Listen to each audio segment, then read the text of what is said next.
In 1933, a massacre in northern Iraq killed thousands of people belonging to the indigenous Assyrian community. This history was largely forgotten outside of Assyrian circles, but 90 years later, the world is just starting to recognize this tragedy. The story begins many years earlier in 1914.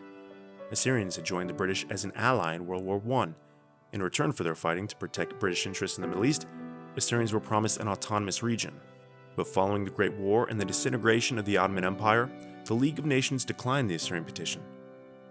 These Assyrian communities were instead divided between parts of modern-day Iraq, Iran, Turkey, and Syria. This didn't stop Assyrians from continuing to fight for autonomy in the Duhok region just north of Mosul. The Iraqi state rejected these demands, worried this would harm their own nationalist movement and encourage other ethnic groups like the Kurds to do the same.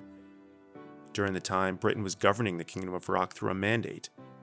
But by 1932, Iraq was granted full independence. This caused considerable unease among Assyrians, as Iraqi nationals had been calling for quiet to the growing calls for Assyrian autonomy. In documents uncovered decades later, it was revealed that British officers received reports that violence against Assyrians would follow from their withdrawal from the country. But the officers ignored these reports and instead assured Assyrian community leaders their people would be safe. Many Assyrians are later said to have felt betrayed by the British, at first used to protect British interests, and later left for dead when British forces abruptly left the country and disregarded these notices of violence. And it didn't take long once the British left for Iraqi calls of attacks against their indigenous neighbors. Iraqi authorities began campaigns to smear Assyrians. Newspapers and radio stations ran anti-Assyrian editorials and notices for Assyrians to be disarmed and not to be settled in the same area.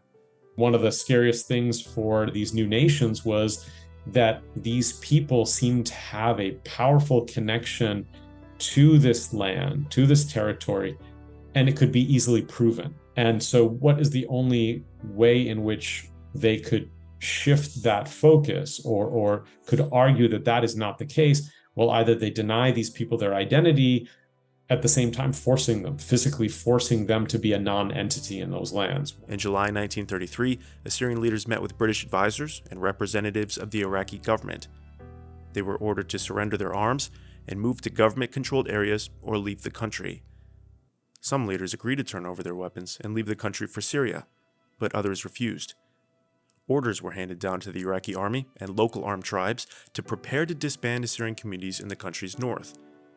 Assyrians were attacked by Iraqi and aligned forces in the Duhok district in northern Iraq. Government forces then rounded up and transferred civilians from these areas to the village of Simele under the promise they would be protected. But Iraqi forces soon began killing the men using field executions, according to newspaper reports at the time, and many young women were raped and made to march naked before Iraqi commanders. In total, at least 63 Assyrian villages in modern-day Duhok and Mosul were attacked by the Iraqi army, and an estimated 3,500 Assyrians were killed in Simele and buried in mass graves. One of the most devastating effects of this Anglo-Iraqi agreement was that many of the bombs that were dropped on Assyrians in the region of Simele, so not just the town of Simele, but the region, many of those bombs were actually British bombs that were given. These were British weapons that were given to the Iraqis, which were then used against the Assyrians. And many British officers were very hurt by it, but most of the higher-ranking officers sort of quelled that very quickly to say that we don't really have any way to fix this particular issue for the Assyrians. We have this larger issue, which is the Anglo-Iraqi agreement. Betrayal is a very apt word for most Assyrians. Upon the National Army's return to Baghdad, they were greeted with cheers and celebrated in the streets of the capital. Assyrian leaders petitioned the British and League of Nations to investigate the slaughter and protect any remaining Assyrians that lived in the country. But the British, careful not to upset the new kingdom of Iraq, instead expelled about 10,000 Assyrians from the country and resettled them in the Haba region of Syria. And while much of the world has forgotten about this massacre, each year Assyrians remember Simele on August 7th, known as Assyrian Martyrs' Day.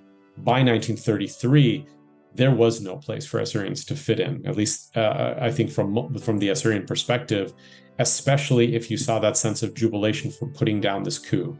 And if you knew it was enough to be Assyrian to be shot, then what was the way in which people survived?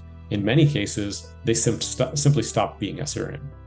The events of Simele in 1933 are a true watershed moment for the fragmentation of the Assyrian people.